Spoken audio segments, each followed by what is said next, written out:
Amém. Podemos dizer que cremos em Deus? Quantos podem dizer que creem nele? E eu sei que Ele cumprirá aquilo que Ele prometeu. Amém. Mas, irmãos, nós vamos meditar na palavra do Senhor.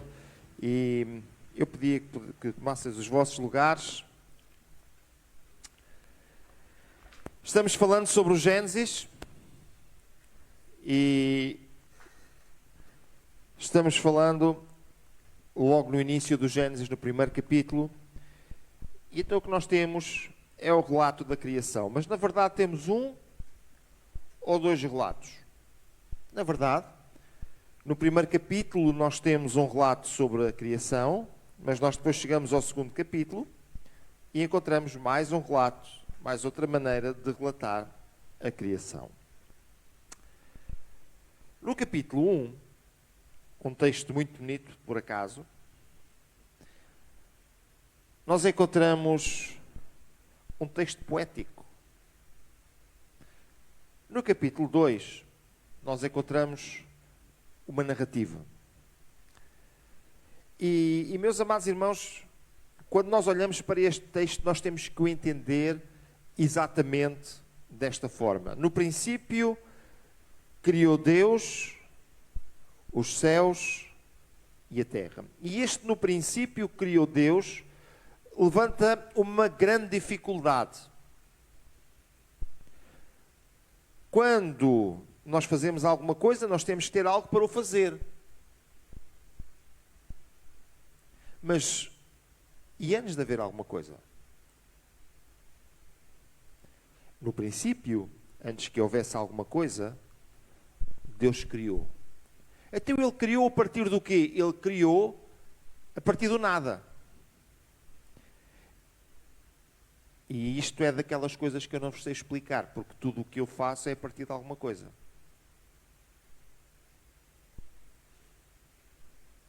Mas Deus, pelo seu poder, criou a partir do nada. Quando nós olhamos para isto, nós tentamos encontrar respostas, e cada vez que nós procuramos respostas, nós só encontramos perguntas. Porque eu não vos consigo explicar como é que não há nada. Porque eu vivo em alguma coisa. Eu nunca vivi no nada, só Deus viveu no nada. Porque antes que alguma coisa existisse, Ele já era.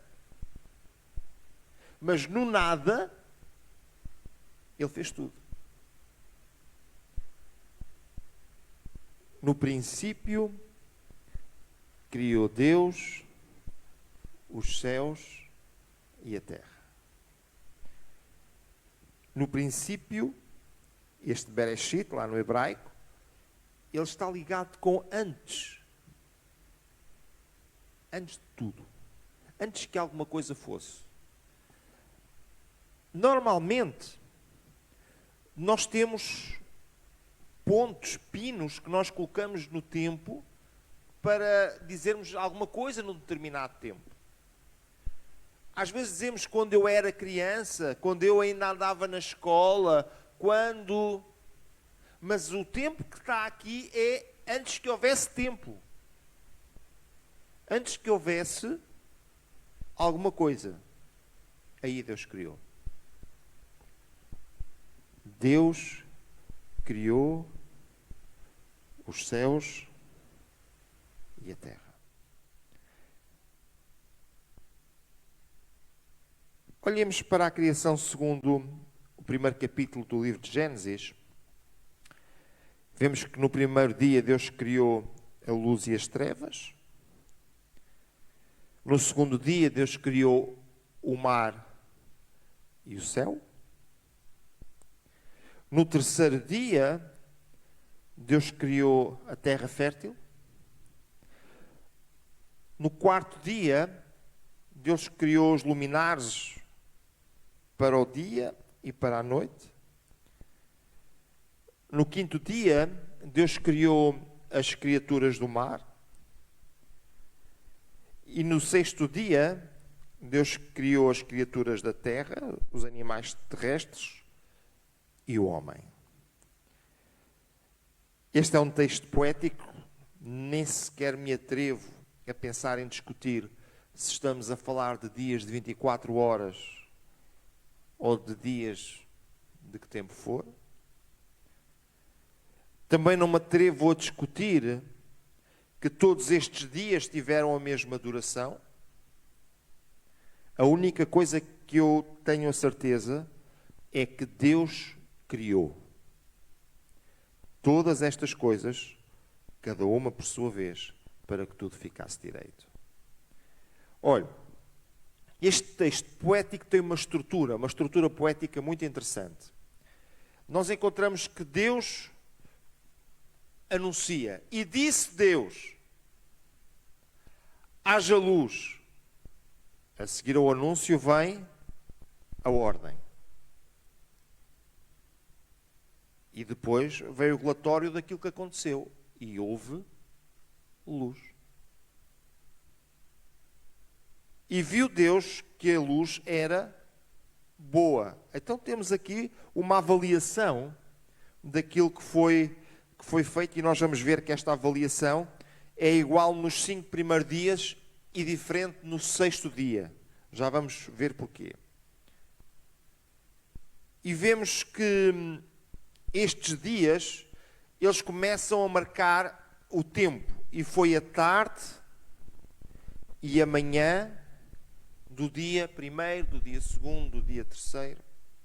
Então nós vemos aqui um tempo. Bem, nós sabemos como é que é isto do tempo. Não sabemos, temos a tarde, a manhã, a noite. Um pequeno à parte, quando nós olhamos para os textos bíblicos, o dia começa com a tarde.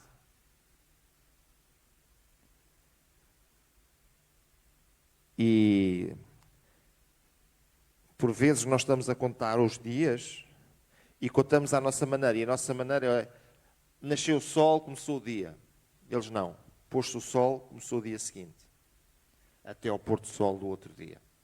Então, meus amados irmãos, quando nós olhamos para os textos bíblicos, o dia não começa com o nascer do sol, mas o dia começa com o pôr do sol. Então este texto, ele marca os dias exatamente desta forma. Foi a tarde, o fim do dia, e a manhã, do dia 1, do dia 2, do dia... E temos então aqui a estrutura deste relato. Amados irmãos, venham por favor comigo, Gênesis capítulo 1, livro de Gênesis no capítulo 1, no versículo 3, um irmão que encontre, por favor ajude-me com esta leitura. Gênesis capítulo 1, versículo 3.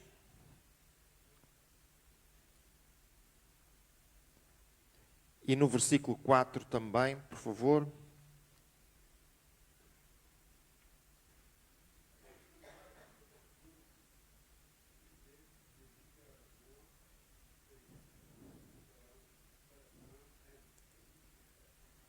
E viu Deus que a luz era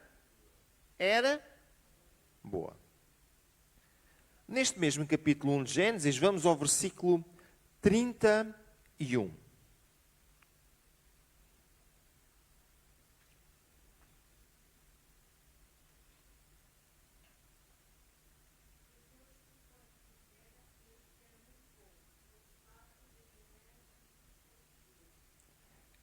Era muito bom. O que é que alterou aqui? Se nós formos ver os primeiros 5 dias, Deus cria tudo com base numa ordem. E disse Deus, aconteça isto. E aconteceu. Mas quando nós chegamos ao 6º dia, Deus vai criar o homem e as coisas são criadas de uma forma diferente. Deus cria o homem, e a ideia que está lá é a ideia de moldar o homem, à sua imagem e conforme a sua semelhança. Eu vou falar sobre isto, querendo Deus, na próxima sexta-feira. Mas Deus cria o homem de uma forma que ele se empenha de uma forma muito mais direta para o criar. Deus cria o homem de tal maneira que ele o distingue da restante criação. e se a restante criação que Ele criou pelo poder da sua palavra, Ele disse que era bom, quando Ele criou o homem, Ele disse que tudo era muito bom. Se nós formos ler o texto do capítulo 2, que está organizado de uma forma diferente, ficamos com a sensação que tudo o que Deus criou, o jardim, os rios, tudo o que Deus criou, foi com o objetivo de colocar lá o homem para que ele pudesse desfrutar daquilo tudo. Porque o homem era a parte mais importante de toda a sua criação. Só o homem foi feito à sua imagem pelas suas mãos. Quando Deus cria as outras coisas, Ele apenas utiliza a expressão que era bom.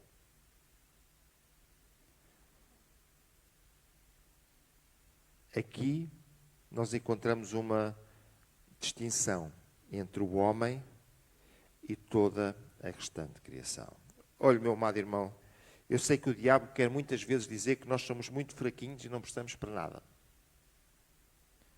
Lembre-se sempre, você foi criado por Deus. E Ele empenhou-se muito em criá-lo, em moldá-lo, em dar-lhe uma forma. E quando Ele fez isso, Ele próprio, pela sua própria avaliação, achou que era muito bom.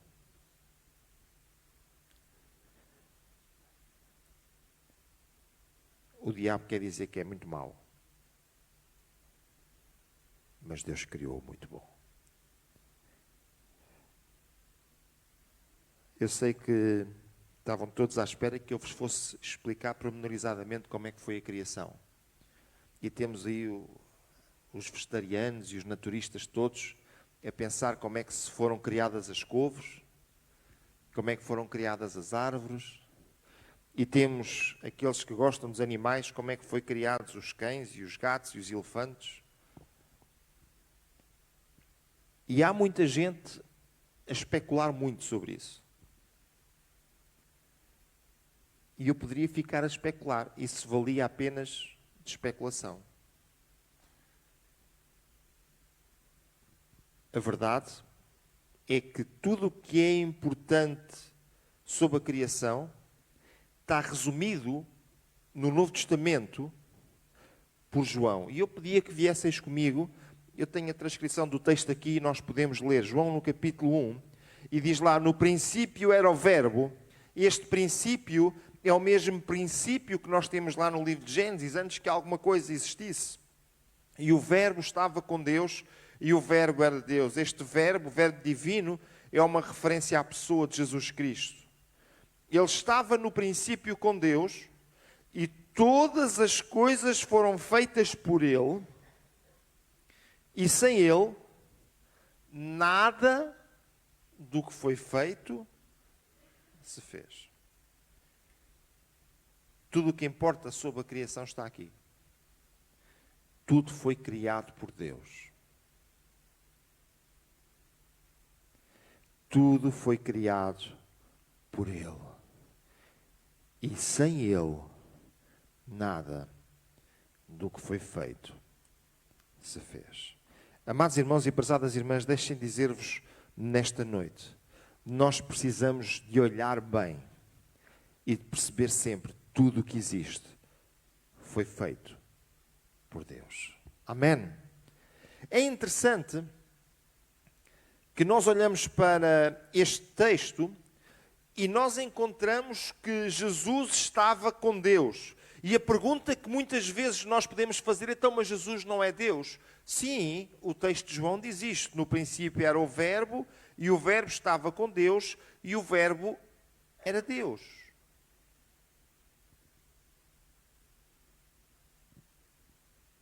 Como é que Deus estava com Deus?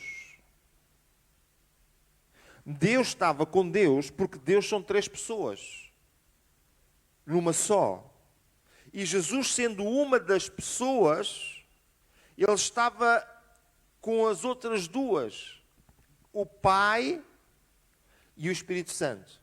E eles três juntos disseram e usaram uma expressão como esta: façamos o homem, um Deus plural, façamos o homem à nossa imagem e conforme a nossa semelhança. Ele estava no princípio, antes que alguma coisa existisse. Todas as coisas existiram porque Ele as fez. Olha, isto é o resumo e o mais importante da criação. Amém? Bem, Deus criou uma coisa importante, que eu vou falar convosco no resto do tempo que tenho hoje. Sabem o que é que foi importante que Deus criou? Vejam lá se não acham importante. É importante ou não? Dia de descanso. Mas antes de falar sobre isto, eu preciso de dizer alguma coisa porque eu não quero decepcionar ninguém. Eu temo que nós tenhamos criado um conceito de descanso nosso. E que depois nós dizemos, mas Deus disse para nós descansarmos. Deus disse para nós descansarmos o descanso que Ele criou. Mas nós dizemos, Deus disse para nós descansarmos, mas queremos descansar ou descansar à nossa maneira. Gênesis capítulo 2. Livro de Gênesis no capítulo 2 e nos versos 1 até ao verso 3. Livro de Gênesis capítulo 2 e do verso 1 até ao verso 3. E diz a palavra do Senhor: Assim os céus e a terra e todo o seu exército foram acabados. Deus fez tudo. E nestes céus e a terra e os seus exércitos foram acabados, nós temos os 6 dias. Versículo 2. E havendo Deus acabado, no dia 7º, a sua obra que tinha feito, descansou no 7º dia de toda a sua obra que tinha feito. Temos aqui este dia. E o problema é que nós paramos aqui a leitura. Mas o texto continua. Veja comigo no verso 3. E abençoou Deus o 7º dia e o santificou, porque nele descansou de toda a sua obra que Deus criara e fizera. Não foi apenas nos dias de Jesus que o sábado, ou Shabat, foi muito falado. Ele continua a ser muito falado hoje. E a primeira coisa que nós encontramos aqui é que o homem precisa de tempo para trabalhar. Quantos dias é que o homem trabalhou? Quantos? 6 dias. Quantos dias foi o do descanso?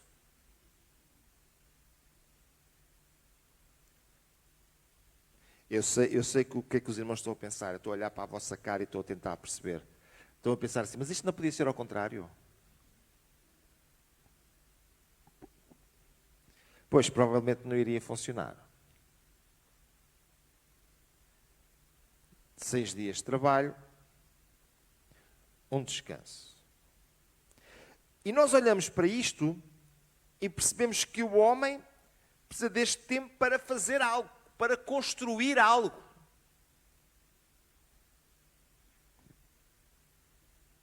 E depois de fazer isso tudo, ele precisa de uma paragem. Porque descanso significa parar, sentar, parar. Ele precisa de uma paragem. Só que esse dia, nós vemos que foi santificado. O que é que tudo isto representa?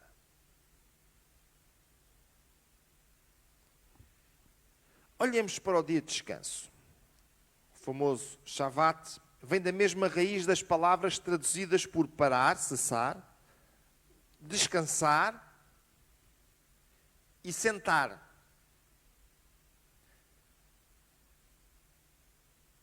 Então, quando nós falamos de descanso, nós estamos sempre a falar de uma paragem. E, meus amados irmãos, ouçam, por favor, todos nós precisamos de vez em quando de uma paragem. Eu pensava que os irmãos iam dar aquele amém forte. De vez em quando nós precisamos de uma paragem. Amém? Segunda coisa, esta paragem estava ligada com duas áreas. O parar de trabalhar e o dedicar tempo a Deus. Nós hoje usamos muito uma expressão que é: eu preciso de muito tempo para mim. Mas olha que o sábado não era para a pessoa, era para Deus. E o problema é que muitas vezes nós dedicamos tanto tempo a nós, que nos tornamos o centro da nossa própria existência e a nossa existência começa a perder sentido, porque apenas nos centramos em nós. A verdade é que durante 6 dias nós devemos centrar em construir algo para todos aqueles que nos rodeiam, para tudo aquilo que está à nossa volta. E no 7º dia nós precisamos de parar e nós precisamos dedicar tempo àquele que é o Criador de todas as coisas e que traz sentido à nossa existência. Abençoou Deus o 7º dia. Sabem porque é que nós gostamos tanto de descansar? É o único dia que foi abençoado. Deus abençoou o 7º dia. E nós ficamos todos felizes da vida. Oh. Mas, meus amados irmãos, este descanso, ele precisa ser muito bem orientado.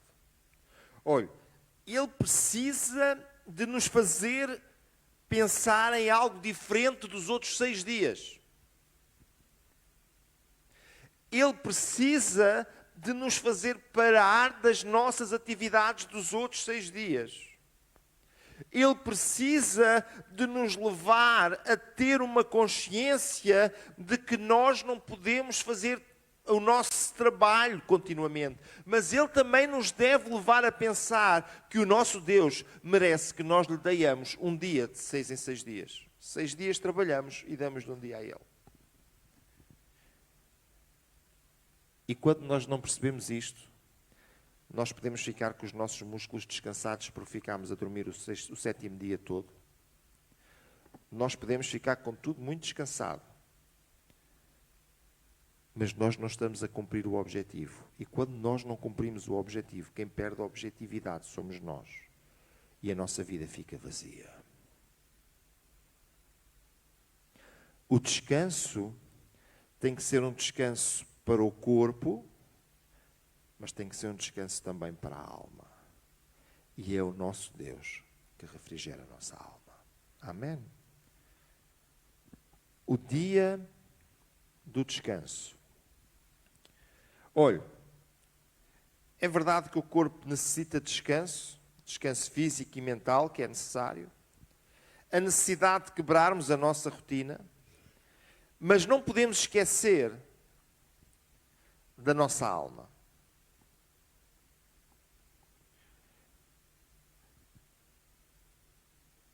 No dia de paragem, nós devemos de lembrar que temos uma necessidade de nos relacionarmos com o Criador.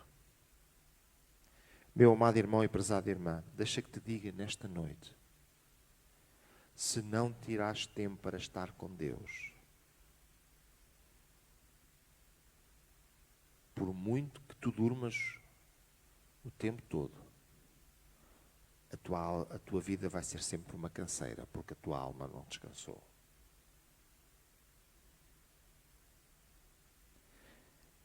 Se nós olharmos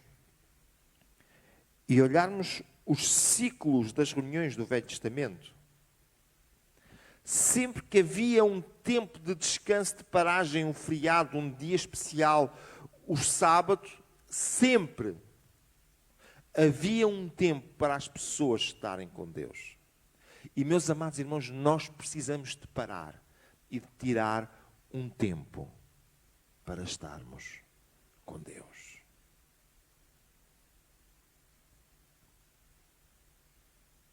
É interessante ver que diz que Deus santificou o sábado.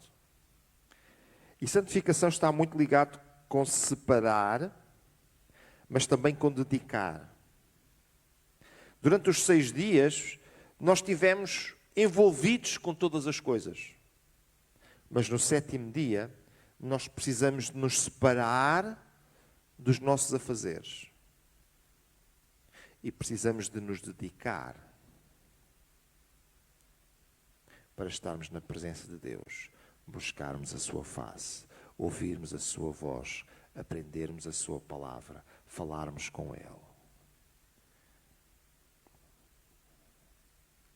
Quando nós fizermos isto, nós vamos estar dentro do princípio para o qual Deus nos criou.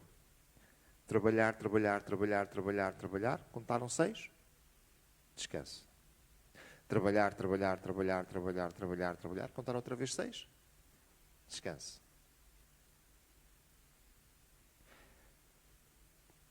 Estar concentrado no trabalho, concentrado no trabalho, concentrado no trabalho, concentrado no trabalho, concentrado no trabalho, concentrado no trabalho, separado para estar na presença de Deus. Concentrado no trabalho, concentrado no trabalho, concentrado no trabalho, concentrado no trabalho, concentrado no trabalho, separado para estar na presença de Deus. Amado irmão, esta é a sequência de todos nós. Pense na nossa vida. A nossa vida é feita de ciclos. Levantamos de manhã, comemos. Ao meio-dia, comemos. À noite, comemos. Depois, dormimos. De manhã, comemos. Ao meio-dia, comemos. Não é sempre assim? São ciclos. E, meus amados irmãos, a nossa vida com Deus também deve ter ciclos. E nestes ciclos nós devemos ter um tempo bem definido para estarmos na sua presença, para buscarmos a sua face, para estarmos lá. E quando nós não fizermos isso, a nossa vida vai perder lógica. Vai perder sentido. Coloquei aqui umas notas. Porquê que nós não paramos para dedicar tempo a Deus uma vez na semana?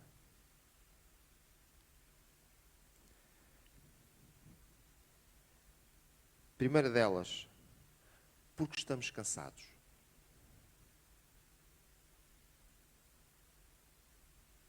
Sabe quantos irmãos me dizem assim, pastor, não posso ir ao culto, estou muito cansado. E quando alguém não vem ao culto porque está cansado, ele está a dizer, eu não quero descansar. Até posso descansar fisicamente, mas não descanso o resto. Segunda coisa que eu encontro aqui, são pessoas que me dizem, não, eu não posso porque eu tenho que trabalhar. Mas tenho que trabalhar sempre? Trabalho, trabalho, trabalho, trabalho, trabalho. Parou? Não parou à quarta, não parou à sexta, não parou ao domingo. Também temos culto à quinta, também não parou à quinta. Não parou, não parou, não parou. Alguma coisa não está bem. Depois tem uma desculpa. Eu diria que esta é mais moderna. E esta diz assim, pastor, o descanso é para a família. E nós precisamos de tempo para a família. Mas se você quiser que a sua vida, que a sua família tenha sentido, pegue na sua família e traga a descansar na presença de Deus. É isso que no Velho Testamento faziam. Venha com os seus filhos, traga os seus idosos, traga-os todos.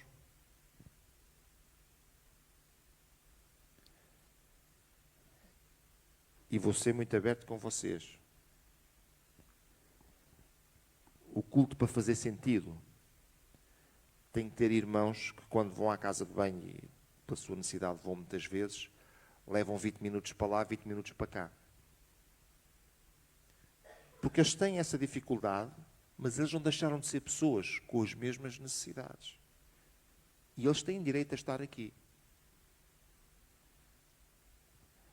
Tem de ter os meninos, que as mãezinhas precisam de pegar neles e levar para dar o peito lá fora, num sítio minimamente confortável, porque eles são pequeninos, mas tanto eles como as suas mães precisam de estar aqui. Tem as crianças. Nós nunca fomos crianças, vocês sabem. E que de vez em quando têm que dar uma corrida lá fora e voltar outra vez.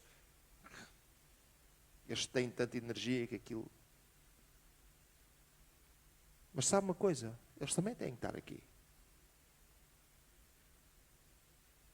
Tem os jovens. Tem os mais velhos.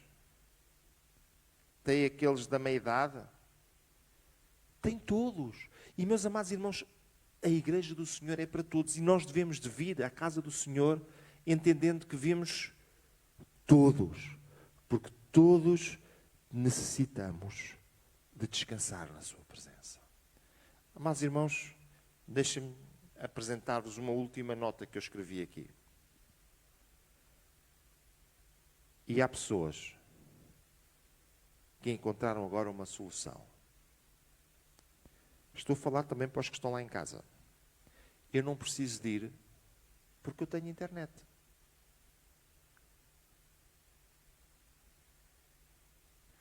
A internet é muito boa e nós transmitimos os nossos cultos online e deve ser um recurso para aqueles que não puderam vir. Mas quando eu fico em casa e eu não venho por opção, eu estou a perder parte da bênção. Porque na comunhão, no estarmos juntos, no orarmos juntos, no louvarmos juntos, há bênção. E meus amados irmãos, se nós não vimos, nós já estamos a prescindir de uma parte. É a mesma coisa que eu ir ao supermercado e comprar um produto qualquer, chegar à caixa, pegar numa faca, partir a embalagem ao meio e dizer esta metade fica aí que eu não preciso. Eu quero a bênção toda do culto, então eu quero estar presente. Mas ainda assim, se por qualquer razão eu não posso vir, estou doente, tenho um problema e não consigo vir. Olhe, ainda tenho esta ferramenta hoje, mas ela não deve substituir o culto. Nós precisamos do descanso físico e mental, precisamos de quebrar a retina, mas nós precisamos de descansar na presença de Deus. Que Deus rica e poderosamente possa abençoar os meus amados irmãos. E meus amados irmãos e irmãs, Deus olhou para o descanso e também viu que era bom.